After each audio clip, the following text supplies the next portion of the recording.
era especialment conegut per la seva habilitat en fer-se unes eines de faena, des del potro de tortura, on clavava la gent nueta i després se les pentava de diferents parts dels seus cossos per a que patira, fins a un potro de tortura, a una silla aquell dia interrogadora, on se sentava en ple de claus i ell intentava ficar los pes davant per a que sangraren. Diuen que així dins d'esta casa se conta una vegada una història d'un home que estava tancat provisionalment i que curiosament un dia va rebre una carta. El carceler, que tenia la costum de llegir les cartes, li la va donar i va esperar. Va esperar en la porta de la seva habitació. I quan la va llegir la carta el prisioner, es començà a plorar i a riure al mateix temps. El carceler entrà i li preguntà què havia passat i li comentà que en aquesta carta li dia que havia heretat una gran fortuna i que no la podria gaudir perquè estaria tancat per sempre i segurament moriria. Perquè he de dir-vos que l'inquisidor tenia 3 maneres de flagel·lar. El que més li agradava era quan tenia algú que estava condenat per bruixeria. Habitualment era una xica novençana que abans de casar-se ja estava prenyada. Li agradava molt el potro de tortura. També estava la sodomia, però estos tenia una espècie d'anell autotorturador que ficava en els genitals i el feia sangrar fins a morir, o el flagel·lava o l'enviava a galeres, fins que al final li agradava tallar el cap i sobretot els que estaven culpats d'heretgia. Aquestos es tenia preparat la guillotina, però abans es feia patir sempre mutilant-los d'alguna manera. La guillotina era una manera massa ràpida de morir. Així que aquest presoner sabia que no li tardaria molt en aplegar la seva hora i que segurament moriria sent el més ric. Havia rebut una important donació, una important herència. Així que el carceler li va traçar un pla. Li comentà en ell una idea. Jo te deixaré la porta oberta. Tu, per favor, no intentes eixir. De totes maneres, el que estigui a la porta no te deixarà eixir per a res així. Amb una condició, que quan tu estigues així, mos repartirem la fortuna. La idea és aquesta. Quan senguen les campanes que toquen a mort, ixes fora. És l'únic moment que podràs eixir de la teua presó. Te claves dins del taüt. I una vegada ahí, quan ja estés fora, que te facin la missa i estigues soterrat, jo aniré, te desterraré, ningú sabrà el que ha passat i tu i jo ens repartirem l'herència. Així n'ha quedarem.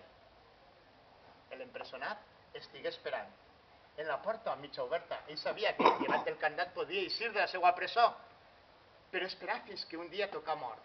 I corregués, va eixir, i en el primer taüt que va veure, on sempre se feia primer un exorcisme i després la missa al difunt, es clavà dins. Es tancà ràpidament, va fer un forat i en una palleta que havia portat del riu, respirar durant un temps. Va sentir com entraren. Curiosament, a aquest mort no l'exorcitaren, però sí li feren una missa. Va sentir com el carregaven. Va sentir com se pensaven que pesava molt aquell mort. Va sentir com el portaven al cementeri, com le tiraren, com anaven tirant-li tota la terra damunt. I ell estava somrient. Sabia que li quedava poc perquè el seu amic, el carcelero, el traguera d'allí. De sobte, com en aquest moment, no va sentir a ningú. Va estar esperant. El temps se li va fer etern. Tenia un misto. En la seva sabata, com poder, va enxufar el misto, el va encendre, per a veure si podia ja desesperat cremat el taüt de madera o que algú veixera el fum i poguera eixir. I quina seria la sorpresa quan en la poca llum que donava aquest misto va veure la cara del difunt en qui estava soterrat. Adiós, Manet. Era el carceler, ell que havia preparat el plan per eixir. Segurament es va quedar soterrat per a sempre. Però la història ens retorna al major Francesc Pablo, l'inquisidor.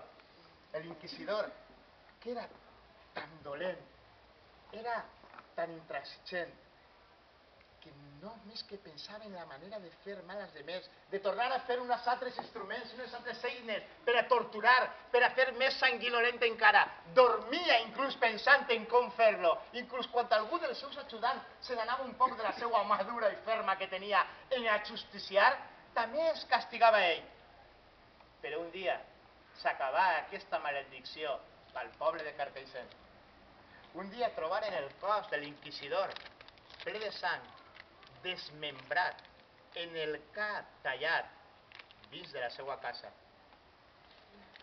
Alguns diuen que durant un temps se sentiren éssers malignes que venien al voltant d'aquesta casa. Altres diuen que en la seva sàdica vessant ell mateix volia saber quin era el patiment que feia sofrir als demés i s'havia tallat els seus braços, les seues cames, i després havia ficat el cap baix d'una guillotina. Però el que sí que se sap de bon segur és que des d'aquest dia